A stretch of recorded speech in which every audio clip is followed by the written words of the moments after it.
Hi, I'm Keith Allegretti. I'm here with my colleague Ben Tibbetts, and we want to welcome you to a performance of music for reed organ.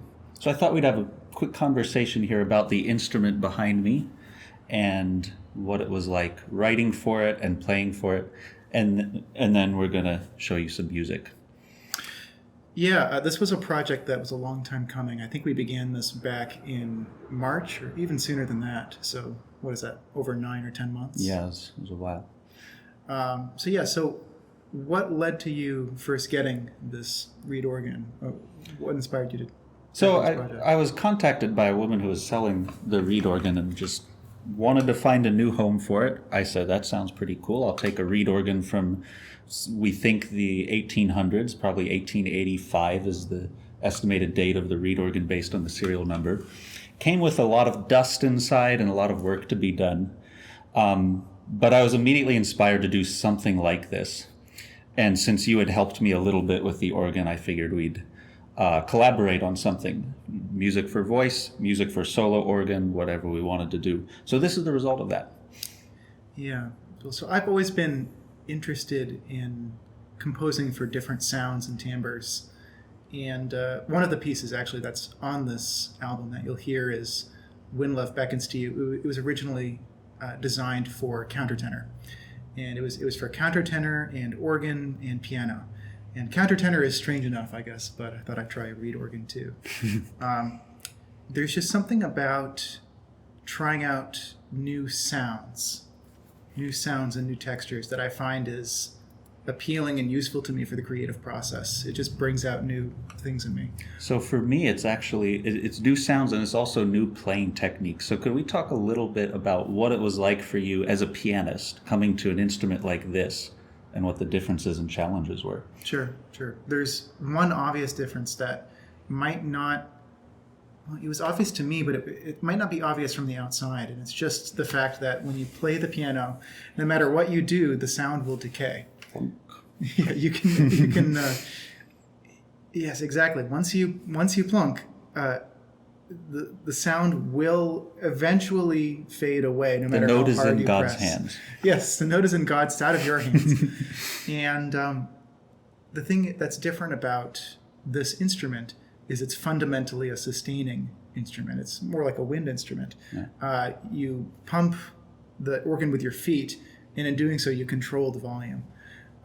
And it will just keep sustaining the sound as long as you do that. And so I found that to be a challenge when I was learning to play this. It was a challenge because, first off, it changes the way that my hands are at the keys.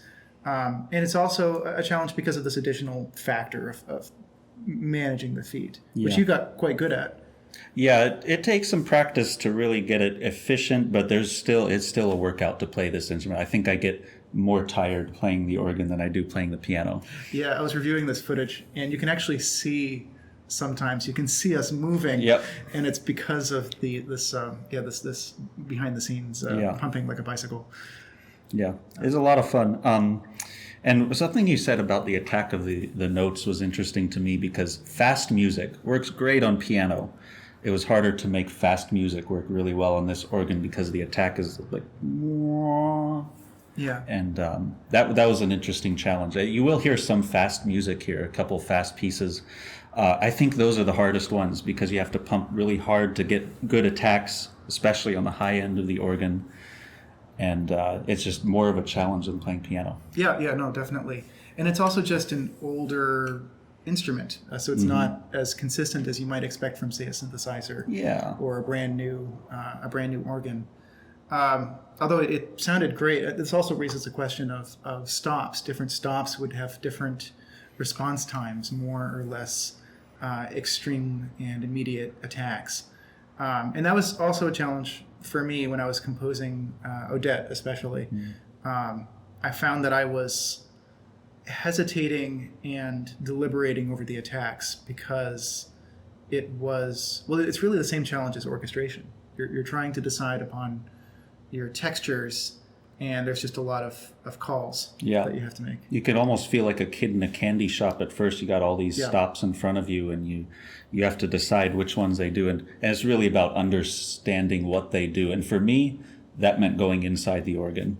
Yeah. And looking at all the little levers and the swells that open up and what controls what. And then when I finally understood it, I felt I had control over my sound writing for the organ. How often did you actually open the thing up? I think it was 4 or 5 times over the course of 2020, late 2021, 2022.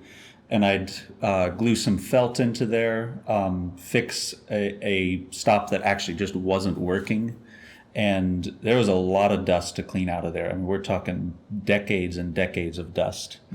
I don't know if that affected the sound so much, but it's really dirty inside there. So it was actually kind of fun going inside this organ. I'm just picturing you coming out covered like in white No, powder. I was. I looked like one of those guys that works beneath your car. My hands got, dark with grime and grit and stuff. So. Well, there actually is something satisfying about that because music is so often subjective. Yeah. There's this quality to music, whether you're composing or you're playing, where you decide when you're done. It's very unclear sometimes when you're done. And so it's nice that there's this element to this project, certainly for you, that's very objective. It's very much like, does the thing work or not? Yeah, I get my hands in there. You get your hands dirty, quite literally. Yeah. Well, I'm grateful that you did that repair work, and if I ever need my reed organ repaired, I know who to call. Get a reed organ. Yeah. Everyone should get a reed organ. Oh yeah, actually, I think that's the law. You're supposed to have one. So if you're watching, they're good. They're great instruments. I don't know why they went out of fashion. I think we should try to bring them back. That's what we're trying to do here. Yeah. On a serious note, it does seem as though many churches that used to have organs don't have organs anymore. Mm-hmm. And I don't know exactly why organs went out of fashion if they did. I know that there used to be organ performance programs at universities that aren't around anymore also. But that strikes me as a shame because an organ, much more than a piano, even though I love the piano, obviously, an organ gives you an opportunity to create so many different sound worlds. Mm-hmm. It really does put an orchestra at your fingertips. And it does so in a way that's quite organic as well. It's not It's not an electric instrument. One theory might be that the piano is a little more practical than the organ, where you can more easily get a piano. But I think we're also proving that wrong. This thing is very portable. It's very compact, and it's a great instrument. Yeah. So anyway, if you're watching or listening to this music and you're hearing this instrument for the first time, we hope that it's a good introduction for you. We try to use everything on the organ that we can. We tried to compose in such a way that it was ergonomic on the instrument, that it used the instrument to its advantage. And we really just worked very hard on this project for many months. So we hope that you enjoy it. So we're happy to give you this concert. Thanks for tuning in. Yeah, thank you.